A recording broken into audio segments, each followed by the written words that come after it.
देखिए ये हम जैसे इसमें हम लोग पढ़ाएं लोग बीपीएससी में, तो उसमें हूबहू क्वेश्चन आया। अब ये किताब है, इसका नाम है पॉकेट जीके।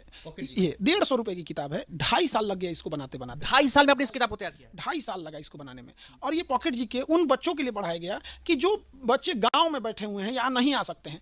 अब इसमें दरोगा हो, सचिवालय हो, एसएससी हो, रेलवे हो, ये जो वनडे एग्जाम है इससे क्वेश्चन बाहर नहीं जाएगा।